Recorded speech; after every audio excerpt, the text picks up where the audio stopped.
ته تللی وم خپله میل ته ویل خبرونه انقلاب کې یو خو ساز نه دی خبرو ته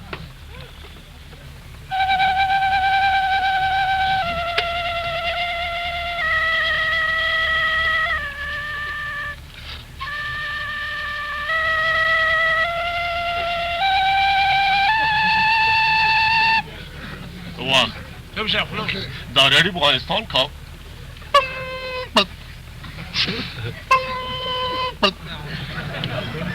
موافق ډیپټیشن کې سپایران نوت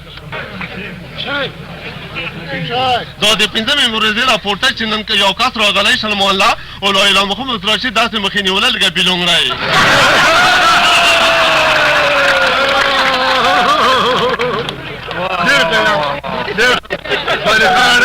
د پنځمې میاشتې راپورټې بشاکال د یولسمې د خورکې د پلارګنۍ د میاشتې دغه موسم و چې په بشاکال کې کومو کسانو ونګول تر اوسه پورې ونګېږي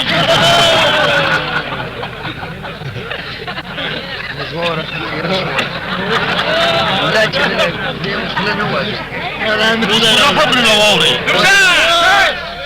د واشنګټن نه راغلی خواهي چې کوم کسان په تبلیغ کې تللي وو هغه همداسې لیوني راغلل او لا اله محمد را چې ورځ د قیامته پورې دوخې ورځې ونه ویني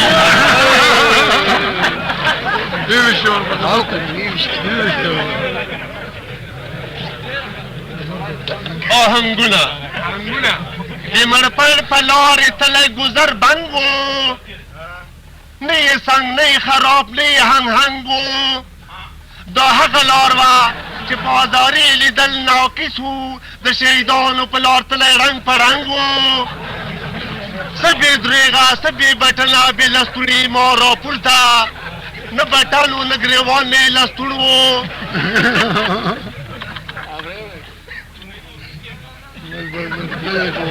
د خبرونو لنډیز نتاج اوس پوره خبرونه د پاکستان ښاغلي وزیر اعظم په خپله باندې خبرې وکړې چې لا اله محمد راشد او نواز شریف سره کومه پرې دا مکالمې نه کړي او دغه ګټلې نه کړي په لا اله محمد راشد دا حکومتونه ځای لاره نه شي نواز شریف وګټي کله چې داسې بړبوړکه یې مخکې کړی چې هر ځای له لاړ شي د هغه اسرولال دی غول افغانستان اعلان وکړ چې کوم زاړه غلو یو کلو نوي غولې ته اعلان وکړ چې راشو په پرز یو کس باندې خرچه کړې وه 10 لک افغانۍ په 2 کسو باندې خوړلې وې 2 غرمې خرچه نرخونه بینډه 11 درې تور پاتینګر 10 من توره آسې ورکوي سره پاتینګر 2450 کاږه ویلني 2.5 روپۍ خلاص پالای آسې مالګه دغه مخه روانه و په لا اله چې څلورو نشایب کې نشته داسې غونځېږي او وځي ونه نوځي ورکې یو دوه اعلانونه د غلام سخي زوی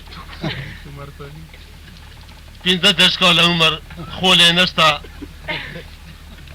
یو خط یو تبر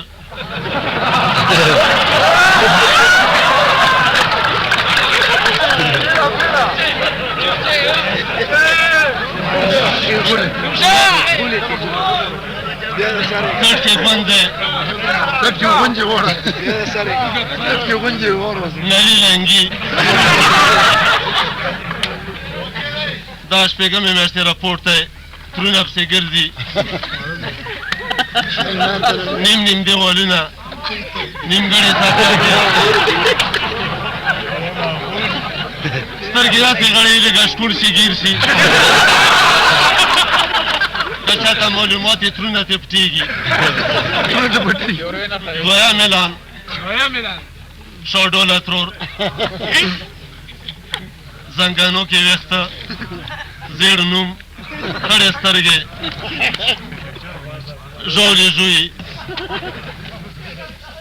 سنګونه یې شپې پیسې ونه خنډوکې رالوېږي یو وړوکی پنجره یو مړز که چاته معلومات یې مړز ته پرېږدی ګنهګار دی